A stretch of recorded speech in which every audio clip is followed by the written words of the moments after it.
하나님 말씀 함께 나누겠습니다. 이 시간 우리에게 주시는 하나님의 말씀은 신약 성경 마가복음 1장 21절에서 28절까지의 말씀입니다. 제 성경으로는 신약 성경 54쪽에 있습니다. 마가복음 1장 21절부터 28절까지의 말씀 찾으셨으면 다 같이 한 목소리로 함께 읽겠습니다. 저희가 가버나움에 들어가니라. 예수께서 곧 안식일에 회당에 들어가 가르치심에 뭇 사람이 그의 교훈에 놀라니 이는 그 가르치시는 것이 권세 있는 자와 같고 서기관들과 같이 아니함일러라. 마침 저희 회당에 더러운 귀신 들린 사람이 있어 소리질러 가로되 나사렛 예수여, 우리가 당신과 무슨 상관이 있나이까? 우리를 멸하러 왔나이까? 나는 당신이 누구인 줄 아노니 하나님의 거룩한 자니이다. 예수께서 꾸짖어 가라사대 잠잠하고 그 사람에게서 나오라 하시니 더러운 귀신이 그 사람으로 경련을 일으키게 하고 큰 소리를 지르며 나오는지라. 다 놀라 서로 물어 가로되 이는 어찌미뇨? 권세 있는 새 교훈이로다.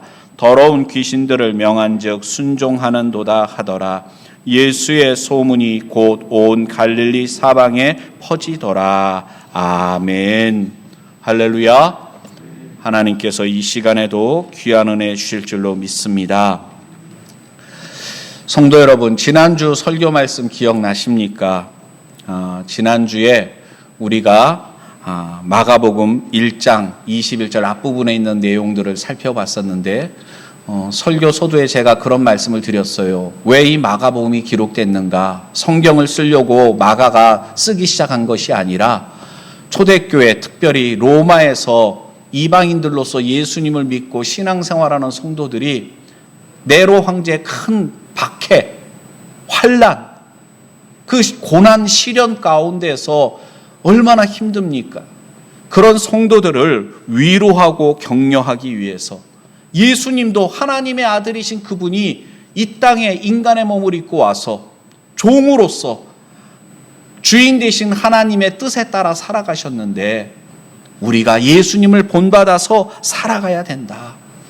그래서 마가복음은 다른 복음서와는 달리 굉장히 압축돼서 예수님께서 어떤 말씀들을 하셨는가, 마태복음에 보면 산상순이라든가 이런 자세한 그런 것들이 기록되어 있잖아요. 그런데 마가복음은 예수님께서 무엇을 행하셨는가, 어떻게 하셨는가, 그것을 전합니다. 그래서 예수님을 본받아서 환난과 핍박이 많은데 그것을 이겨나가도록. 성도 여러분, 그래요. 우리가 코로나 때문에 두렵습니다. 걱정되는 게 많습니다. 그것을 부정해서는 안 됩니다. 우리 인간은 연약한 존재입니다. 그래서 낙심될 때도 많습니다. 내가 이래서는 안 되는지 결심하는데도 내 마음이 내 마음대로 안 됩니다. 그래서 중요한 것이 무엇이냐면 예수님을 바라보는 것입니다. 내가 믿는 예수님이 어떤 분이신가? 내가 믿는 예수님에 대한 분명한 확신을 갖고 살아가야 됩니다. 예수님은 어떤 분이십니까? 오늘 설교 제목에 나와 있죠. 하나님의 거룩한 자이십니다. 한번 따라해 주세요. 하나님의 거룩한 자. 자, 하나님의 거룩한 자. 바꿔 얘기하면 구약에 예언되어진 메시아가 예수님인 것을 고백합니다. 아이러니한 것은 여러분, 이 고백은 누구의 고백입니까? 제자들의 고백입니까? 귀신 들린 자가 예수님 당신은 하나님의 거룩하신 자입니다 라고 얘기한 거예요. 마가는 왜 이런 얘기를 우리에게 전하는 걸까요? 귀신도 예수님을 알아봤다. 물론 귀신이 예수님을 하나님의 거룩한 자라고 알고 그렇게 얘기했지만 귀신이 구원받았습니까? 아니죠. 그래서 믿음이라는 것은 지식적인 것에 머무르면 그게 소용없다는 것입니다. 아는 것 가지고는 안 돼요. 예를 들어서 여기서 부산까지 가려면 어느 길로 가야 되는지 안다고 해서 부산에 갑니까? 그 길을 가야 되죠. 그 길을 가지 않으면 부산까지 갈 수 없는 겁니다. 예수님을 하나님의 아들로 지식적으로만 안다고 해서 천국 가는 게 아니에요. 그 믿음대로 살아가야 됩니다. 그렇지 않으면 소용없어요. 그래서 우리가 입술로 믿음을 고백하는 것과 삶 속에서 그 믿는 대로 살아가는 것은 동전의 앞뒷면과 같다는 것입니다. 사실 이 당시에 구세주라고 사람들이 얘기하는 것은 로마 황제였습니다. 팍스 로마라 그래서 로마를 통한 로마 황제를 통해서 평화가 올 것이다. 그런데 여러분, 그것은 거짓이었습니다. 로마를 통해서 평화가 왔습니까? 오히려 주변에 있는 나라들을 정복하고 전쟁하고 얼마나 많은 사람들이 죽고 고통당했습니까? 로마 황제는 자기가 자칭 신의 아들이라고 이야기하고 사람들은 로마 황제가 구세주라고 떠받들었지만 그것은 거짓이고 가짜였습니다. 초대교회 성도들은 로마 황제를 신으로 숭배할 때, 사람들이 떠받들 때 아니다, 로마 황제는 신이 아니다, 예수님이야말로 우리의 구세주가 되고 예수님이야말로 하나님의 아들 되신다. 초대교회 성도들은 예수님을 믿었지만 무신론자로 사람들한테 비난당한 거예요. 왜? 신인 로마 황제를 부정하니까. 얼마나 큰 아이러니입니까? 오늘 여기 말씀을 보면 예수님께서 가버나움에 있는 한 회당에 가서 안식일 날 말씀을 가르치시고 그리고 그 회당에 있던 귀신 들린 자를 쫓아내는 장면이 나오는데 두 단락으로 나뉘어져 있음을 보게 됩니다. 21절과 21절에서 예수님께서 권세 있는 가르침을 행하신 것을 나와 있습니다. 그 내용을 먼저 살펴보면 가르치심에라고 되어 있죠. 원어 성경으로 살펴보면은 그가 가르치고 계셨다, 미완료 동사로 기록됩니다. 이건 뭐냐면 예수님께서 가르치신 것은 일회성, 한 번만 가르치신 것이 아니라 계속해서 회당에 찾아가셔서 말씀을 전하신 겁니다. 사람들이 찾아오면 말씀을 전하십니다. 예수님은 이 땅에 오셔서 여러 가지 사역들을 하셨습니다. 그 중에 중요한 사역이 무엇이었냐면 가르치시는 거였습니다. 천국 복음을 전하는 것이었습니다. 회개하라, 천국이 가까이 왔느니라. 그런데 예수님께서 가르치신 것은 회개하라, 천국이 가까이 왔느니라 내용은 세례 요한과 비슷한 것 같습니다. 그런데 가만히 보면 세례 요한과 예수님은 큰 차이점이 있습니다. 어떤 차이점이 있느냐? 세례 요한은 광야에서 외쳤습니다. 사람들이 세례 요한이 있는 데까지 찾아와서 그의 말을 듣고 자기의 죄를 인정하고 세례 요한을 통해서 세례를 받았습니다. 그런데 예수님은 어떻게 하셨습니까? 사람들 가운데 찾아오셨습니다. 한번 따라해 주세요. 예수님은 찾아오셨다. 예수님은 회당에 오셔서 거기에 있는 사람들에게 하나님의 말씀을 가르치셨습니다. 예수님은 성육신 하나님이신 그분이 인간의 몸을 입고 이 땅에 오셨습니다. 우리 가운데 오셨습니다. 그래서 임마누엘이라 그랬습니다. 하나님이 우리 가운데 계시는 거예요. 여러분, 이것을 우리는 너무 당연하게 생각합니다. 별로 문제의식을 갖지 않아요. 이게 얼마나 엄청난 것인가 하면은 하나님은 거룩하신 분이십니다. 아멘이십니까? 하나님은 거룩하신 분이에요. 우리는 죄인입니다. 거룩하신 하나님과 죄인된 인간이 함께 있을 수 있습니까? 불가능합니다. 불가능한 거예요. 죄인된 인간이 어떻게 거룩하신 하나님을 만날 수가 있습니까?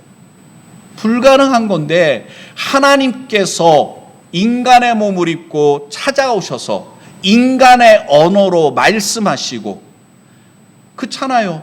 우리와 교제하신 겁니다. 우리가 청와대에 있는 대통령 찾아가서 만나는 것도 얼마나 어렵습니까? 얼마나 절차가 복잡합니까? 우리의 신상 조회까지 다 조회해가지고서 이 사람은 이래서 안 되고 이 사람은 이래서 안 되고 이 사람은 좀 괜찮겠구만. 얼마나 따지는 게 많습니까? 그런데 허물 많고 죄인인 우리에게 주님은 찾아오셨다는 것입니다. 받을 자격이 없는 우리들에게 하나님의 말씀을 전하여 주신 것입니다. 예수님께서 가버나움에 있는 회당에 오셔서 말씀을 전했는데, 회당이라는 것이 무엇이냐? 이스라엘 백성들이 하나님을 떠나 우상 숭배하고 타락을 하니까 선지자들을 통해서 예언하신 그대로 이스라엘의 나라가 멸망당합니다. 그리고 바벨론의 포로로 끌려갑니다. 그들이 바벨론에서 포로 생활을 하면서 우리가 왜 나라가 망했냐? 우리가 어쩌다 이 지경이 됐느냐? 우리가 하나님을 떠났기 때문이다. 하나님의 말씀을 불순종했기 때문이다. 그래서 그들이 그곳에서 회당을 만들기 시작했어요. 어떤 건물이나 이런 것이 아니라 모일 수 있는 곳에 이스라엘 백성들은 모여서 그곳에서 예배드리고 기도하고 성경을 공부했던 것입니다. 그런데 그것이 그 이후에 계속 이어졌습니다. 바벨론에서 포로 생활이 끝나고 귀국한 다음에 이스라엘 땅에 와서도 회당들을 만들고 계속해서 이어졌습니다. 그래서 이스라엘의 많은 회당들이 예수님 당시에도 있었습니다. 이스라엘 사람들은 회당에 모여서 안식일 날 기도하고 찬양하고 성경을 어떤 사람이 성경 봉독합니다. 그리고 랍비나 어떤 그에 준하는 권위를 가진 사람이 그것을 설명하는 겁니다. 오늘날로 말하면 설교를 하는 것입니다. 그런 식으로 해서 예배를 드렸었습니다. 문제는 예수님 당시의 회당이 세월이 흘러가면서 어떻게 됐을까요? 변질되기 시작했습니다.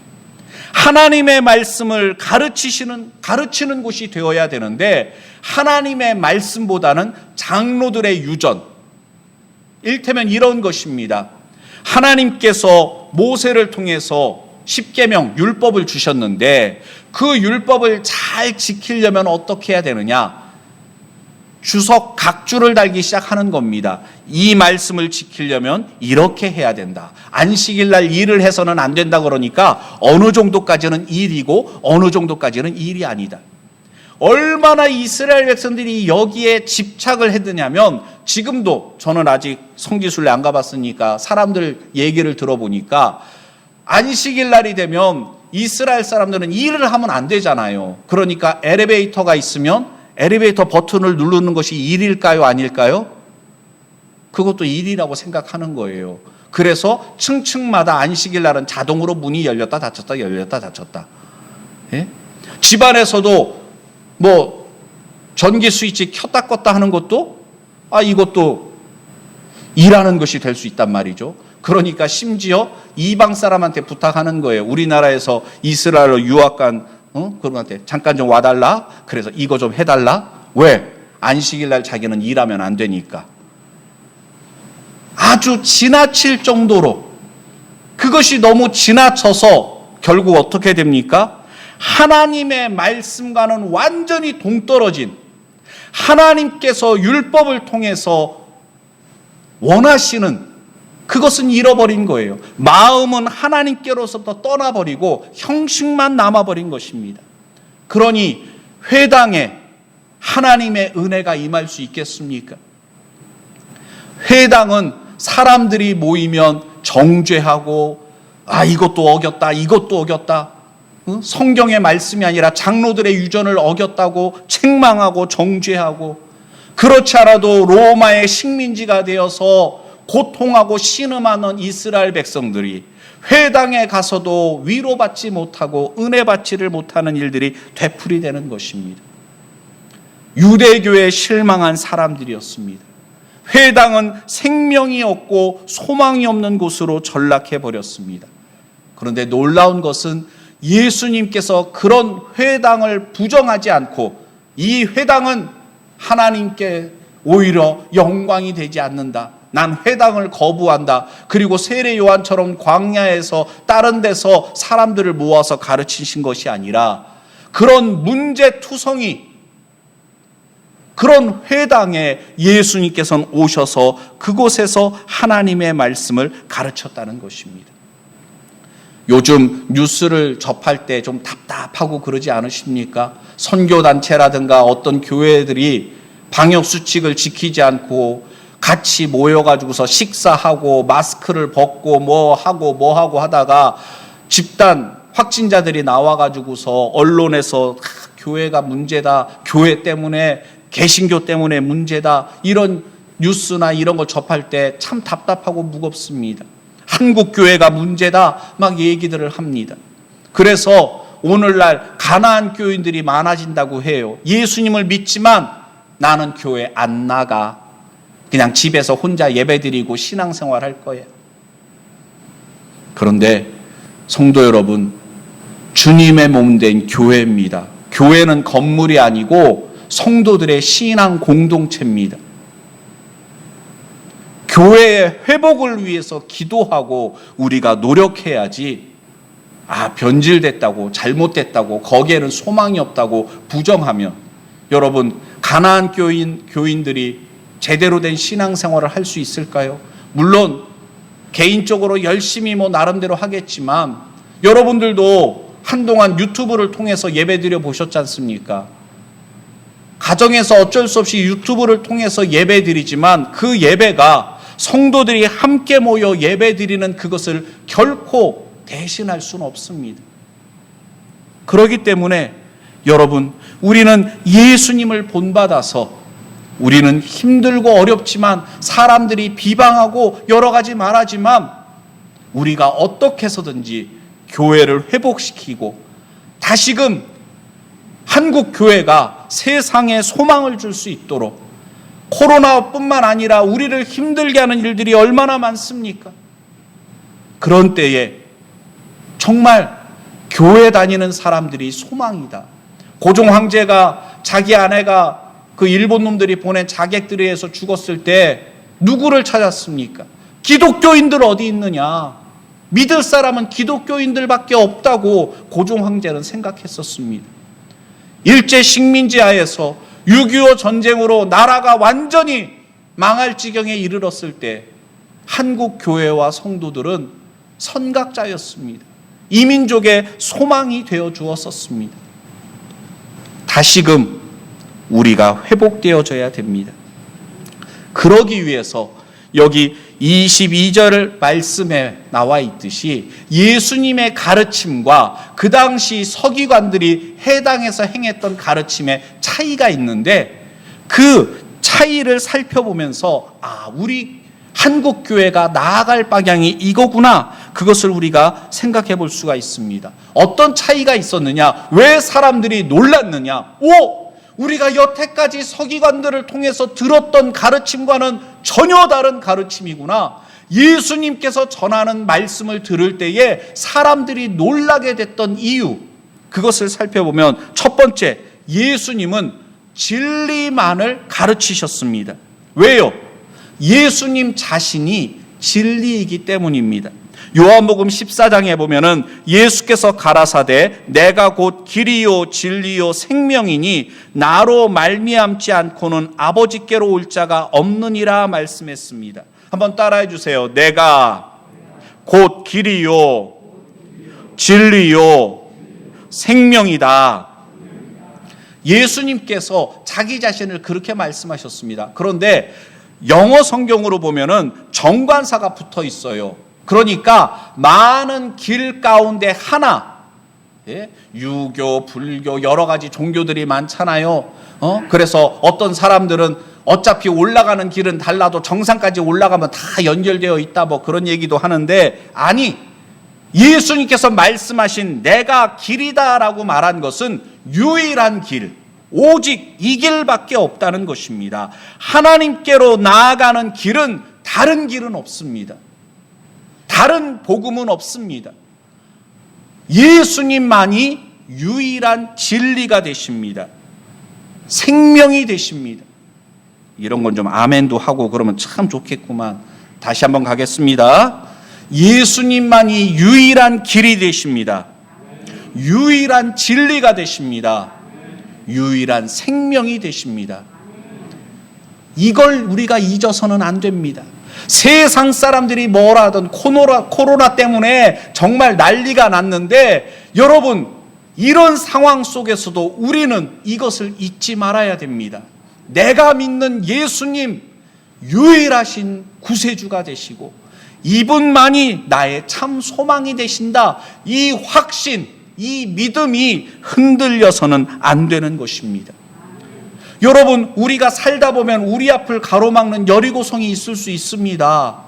요단강이 가로막을 수가 있습니다. 그때 여러분, 견고한 여리고성 때문에 우리의 믿음이 흔들려서는 안 됩니다. 오히려 우리의 믿음 때문에 여리고성이 무너져야 되는 줄로 믿습니다. 한국 교회, 그동안 교인 숫자 자랑하고 화려한 건물을 자랑하고 그랬지만 그 안에서 어떠했습니까? 하나님의 말씀만이 온전히 전파되어야 되는데 사람들이 만든 교리 따졌습니다. 예? 뭐 칼빈이 이렇게 말했다, 뭐 바르트가 이렇게 말했다. 허탄한 사람들을, 그 사람들의 그 주장을 강조합니다. 또 하나님의 말씀만을 붙들어야 되는데 교회 전통을 고집해요. 우리 교회는 그렇게 한 적이 없습니다. 오죽하면 여러분, 우리 교회는 아닌데 어떤 교회들은 예배 순서 하나 바꾸는 것도 사느냐 죽느냐의 문제입니다. 예? 교회 무슨 카페트 색깔 때문에 뭐 하나 바꾸려고 그러면 안 됩니다. 우리 교회는 그런 적이 없습니다. 여러분, 그렇게 하면 안 돼요. 생명은 하나입니다. 사소한 일에 목숨 걸면 주님을 위하여 드릴 목숨이 없는 것입니다. 본질과 비본질을 혼동하면 안 돼요. 뭐 광주나 어떤 심각한 지역에서는 오늘도 비대면 예배로 예배드리라 그랬다 그러는데, 대면 예배를 드리느냐 비대면 예배를 드리느냐, 여러분, 본질은 무엇입니까? 어디에서 드리느냐가 중요한 게 아니라 신령과 진정으로 하나님께 예배 드리는 것이 중요한 겁니다. 장소가 중요한 게 아니에요. 내가 하나님 앞에 참 예배자로 서는 것이 중요합니다. 두 번째로 예수님의 가르침과 그들의 가르침의 차이는 무엇이었는가? 예수님은 생활 속에 주변에 있는 친근한 소재들을 통해서 쉽게 가르치셨습니다. 하나님의 말씀은 어렵습니까? 감사합니다. 손든 분이 한 분도 없네. 성경을 읽어도 무슨 말인지 하나도 모르겠어요. 물론 저도 읽을 때 어려운 부분들이 있지만 성경은 하나님께서 우리에게 전해주신 하나님의 말씀입니다. 결코 이해하기 불가능한, 우리가 받아들이기 불가능한 말씀을 주신 것이 아니에요. 하나님께서 생명을 우리에게 주시기 위해서 말씀을 주신 겁니다. 그런데 이상하게도요, 하나님의 말씀을 어렵게 전하는 사람들이 있습니다. 우리 담임 목사님 종종 말씀하시잖아요. 예수님은 들에 핀 백합화를 봐라. 이것 봐라. 그래서 경물치지를 통해서, 자연을 통해서 예수님께서 가르치셨다고 그러는데 맞아요. 우리 예수님은 그 당시 사람들이 들을 때에 쉽게 이해할 수 있는 그런 방식으로 말씀을 전하셨습니다. 오늘날 한국 교회가 어떻게 해야 되겠습니까? 하나님의 말씀을 성도들에게 쉽게 전해야 됩니다. 말씀은 쉬운데 전하는 자가 그것을 어렵게 하면 안 돼요. 그 대학 교수들이라든가 뭐 이런 분들은 자기의 어떤 그것을 나타내려면 남과는 다른 이야기를 해야 되겠죠. 예? 그리고 학문적으로 깊이 파고들어서 하다 보니까 좀 어려운 말을 할 수도 있습니다. 그러나 교회는 하나님의 말씀을 온전히 전해야 됩니다. 달리 말한다면 MSG를 제거해야 돼요. 군더더기 이것저것 다 빼고 온전한 하나님의 말씀만이 선포되어지는 교회가 될 때 교회의 능력을 회복할 수 있게 되는 줄로 믿습니다. 서기관들은요, 굉장히 형이상학적인, 그리고 자기들이 속해 있는 학파의 주장에 따라서 그것을 갖다가 강조하고 그것이 옳다고 주장하려고 하다 보니까 굉장히 회당에서 서기관들이 전하는 그런 가르침은 백성들이 듣기에는 어려웠던 것입니다. 세 번째로, 예수님은 회개하라, 천국이 가까이 왔느니라. 예수님의 모든 말씀들을 보면 명쾌합니다. 구원의 핵심 말씀들만을 전하셨습니다. 선포하셨습니다. 그런데 반면에 서기관들은 어떠했는가? 우리 주보 맨 앞에도 나와 있지만 마태복음 23장 23절 말씀부터 보면, 화 있을진저 외식하는 서기관들과 바리새인들이여, 너희가 박하와 회양과 근처의 11조를 들이되 율법에 더 중한 바 의와 인과 신은 버렸도다. 그러나 이것도 행하고 저것도 버리지 말아야 할지니라. 소경된 인도자여, 하루살이는 걸러내고 약대는 삼키는도다. 화 있을진저 외식하는 서기관들과 바리새인들이여, 잔과 대접의 겉은 깨끗이 하되 그 안에는 탐욕과 방탕으로 가득하게 하는도다. 소경된 바리새인아, 너는 먼저 안을 깨끗이 하라. 그리하면 겉도 깨끗하리라. 화 있을진저 외식하는 서기관들과 바리새인들이여, 회칠한 무덤 같으니 겉으로는 아름답게 보이나 그 안에는 죽은 사람의 뼈와 모든 더러운 것이 가득하도다. 안타까운 것은 이 당시 서기관들, 바리새인들 같은 오늘날 그리스도인들이 있다는 것입니다. 일명 현대판 바리새인들. 어떤 사람들일까요? 믿음이 좋은 척 하는 거예요. 기도하는 척 하는 겁니다. 사랑하는 척 하는 겁니다. 겉과 속이 다른 거예요. 교회에서 성도들과 교제할 때는 은혜 충만한 것 같고 뭐 하는데 집에 가면 돌변하는 겁니다. 교회에서는 믿음 좋고, 교회에서는 사람들이 존경하는 장로님이고 집사님이고 권사님인데, 직장에 가면 부하 직원들을 쥐잡듯이 하는, 그러는 거예요. 전도가 되겠습니까? 가족 구원이 되겠습니까? 바리새인들은 겉과 속이 달랐다는 거예요. 회칠한 무덤이 뭡니까? 그 속에는 시체가 썩어서 썩은 내가 진동하는데 회칠해서 깨끗해 보인다는 거예요. 껍데기만 그럴듯하다는 것입니다. 그 속에 능력이 있겠습니까? 하나님의 영광이 나타날 수 있겠습니까? 오늘날 한국교회가 엄청난 성전을, 교회 건물을 자랑하고 교인 수가 몇만 명이다 하나 자랑하지만 그 속에 있는 성도들의 상태가 어떠한가? 여러분, 대형 교회만 얘기하는 게 아닙니다. 작은 교회는 다릅니까? 여러분, 우리 자신은 어떻습니까? 현대판 바리새인이 되고 있지는 않습니까? 사람은 속일 수 있을지 몰라도 하나님을 속일 수는 없습니다. 한번 따라해 주세요. 하나님은 중심을 보신다. 아멘. 하나님은 우리의 중심을 보십니다. 위선자가 되어서는 안 됩니다. 내 위선된 모습이 생각나면 여러분 가슴을 치며 회개하시기를 바랍니다. 하나님, 내가 바리새인입니다. 내 마음이 부정합니다. 주님의 보혈로 나를 정결케 하여 주시옵소서. 하나님의 은혜를 사모하세요. 하나님께서 우리를 불쌍히 여기시고 우리를 새롭게 하여 주실 줄로 믿습니다. 예수님과 그 당시 서기관들의 가르침의 차이가 마지막 네 번째로는 뭐냐면, 한번 따라해 주세요. 예수님은 저자 직강이었다. 성경을 저술하신 분이 누구예요? 여기 마가복음은 마가가 썼으니까 마가가 지은입니까? 아니에요. 성령의 감동함을 받아서 적은 것 뿐이에요.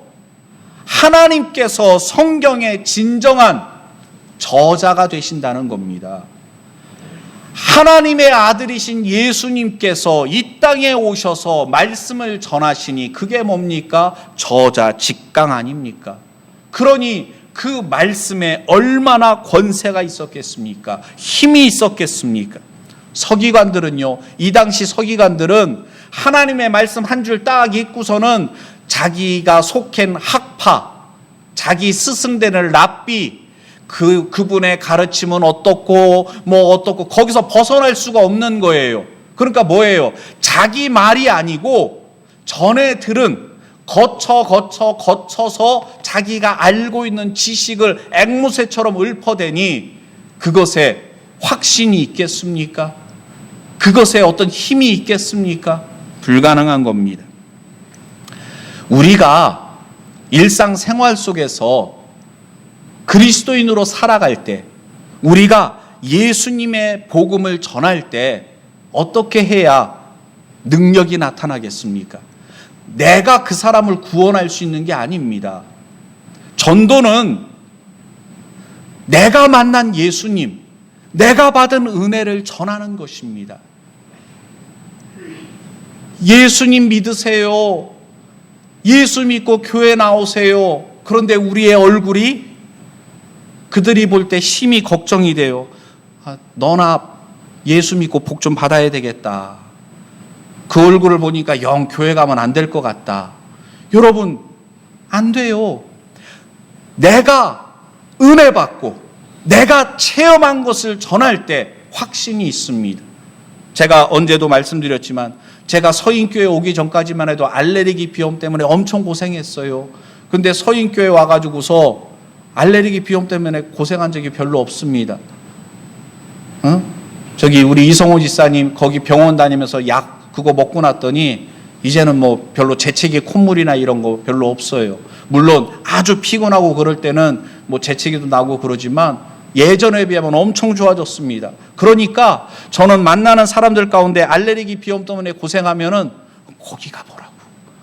내가 거기서 약 먹고 내가 좋아졌다고 제가 소개하는 거예요. 여러분들도 안 그렇겠습니까?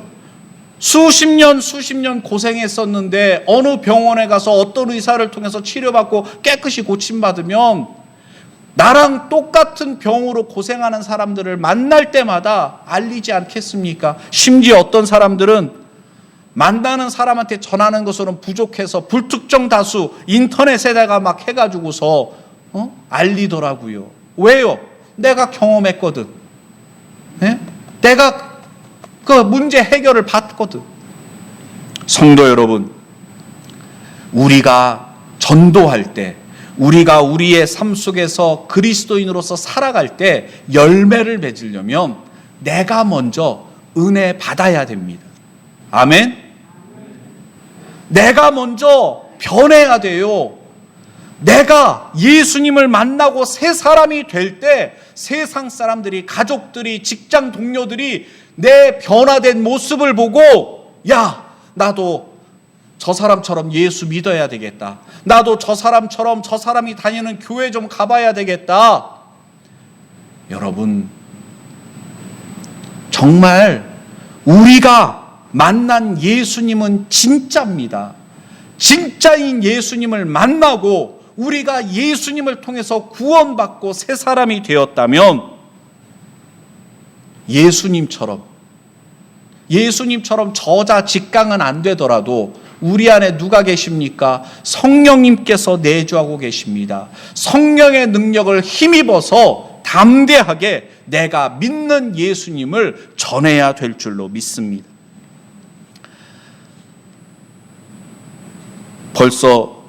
시간이 벌써 이렇게 돼버렸네요. 원래는 28절까지 말씀을 드리려고 했는데 오늘은 이 앞부분에 있는 예수님의 가르침에 대해서만 살펴보겠습니다. 성도 여러분, 예수님께서 가르치신 것은 그 당시 서기관들과 달랐습니다. 왜냐하면 예수님에게는 생명이 있었기 때문입니다. 그분은 하나님의 능력을 힘입어서 말씀하셨기 때문에 사람들이 듣고 놀랬습니다. 그런데 여러분, 그 사람들 가운데 귀신 들린 자가 있었잖아요. 오늘날 교회 안에도 여러 가지 문제가 많이 있습니다. 예수님을 수십 년 믿었는데도 조금도 변화되지 않는 사람들이 있습니다. 어떻게 해야 되겠습니까?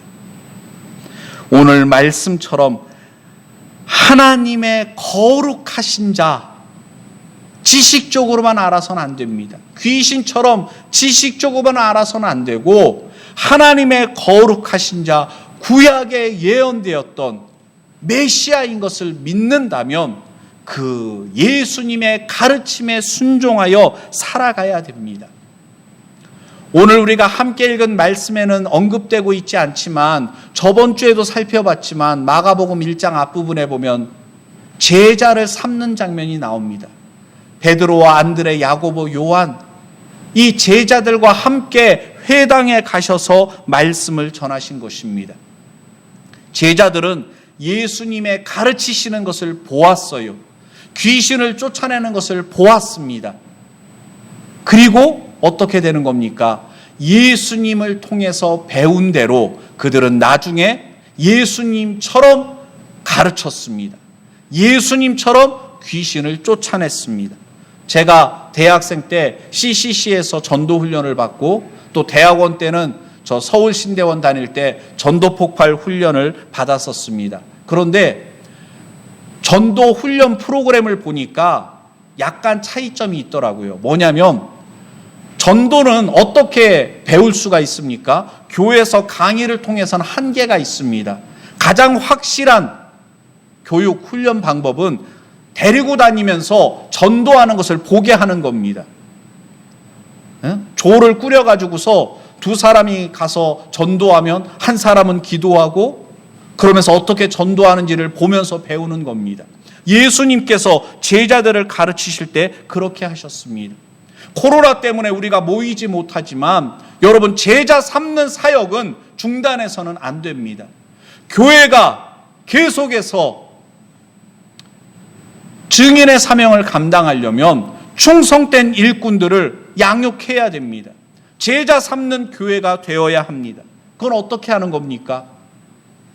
우리가 본을 보이는 것입니다. 예배는 이렇게 드리는 거다. 기도는 이렇게 하는 것이다. 봉사는 이렇게 하는 것이다. 그래서 혼자 할 수 있는 일도 함께 하셔야 됩니다.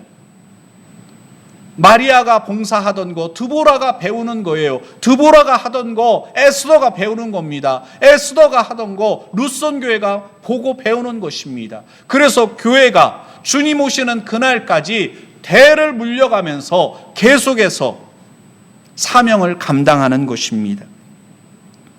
성도 여러분, 새로운 한 주간 우리가 받은 복음, 예수님처럼 전하는 삶을 살기를 원합니다.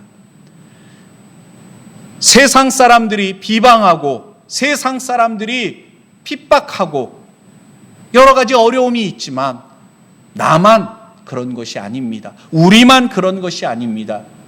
초대교회 성도들도 많은 믿음의 선배들도 그런 어려움 가운데서도 받은 복음을 지켰고 증인의 삶을 살아갔습니다. 우리도 그러해야 될 줄로 믿습니다. 이 시간 주신 말씀을 생각하며 우리 함께 기도드리기를 원합니다. 새로운 한 주간 우리가 믿는 예수님이 어떤 분이신지를 잊지 않고 그 예수님의 말씀을 증거하는 삶을 살아가게 해달라고 우리 다 같이 함께 기도합니다. 걸어가신 아버지 하나님 감사를 드립니다. 우리가 받은 복음, 우리가 믿는 예수님, 아버지 하나님 우리가 정말 의심하거나 흔들리지 않게 도와주시고 말씀에 굳게 서게 하시며 우리가 받은 은혜를 담대하게 전하는 삶을 살게 하여 주시옵소서. 아버지 하나님, 그 당시 회당과 서기관들은 변질되고 말았습니다.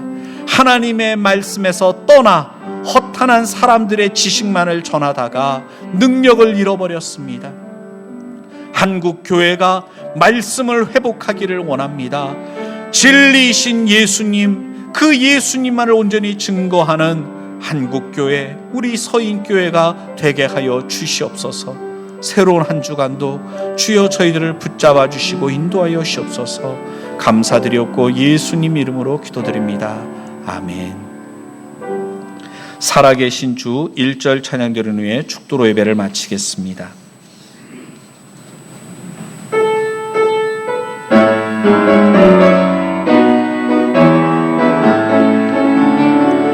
주 하나님 독생자 예수 날 위하여 오시었네. 내 모든 죄 다 사시고 무덤에서 부활하신 나의 구세주. 자리에서 일어나겠습니다. 살아계신 주 나의 참된 소망 걱정 근심 전혀 없네. 사랑의 전에 갈 길은 너하니 내 모든 삶의 기쁨 늘 충만하네.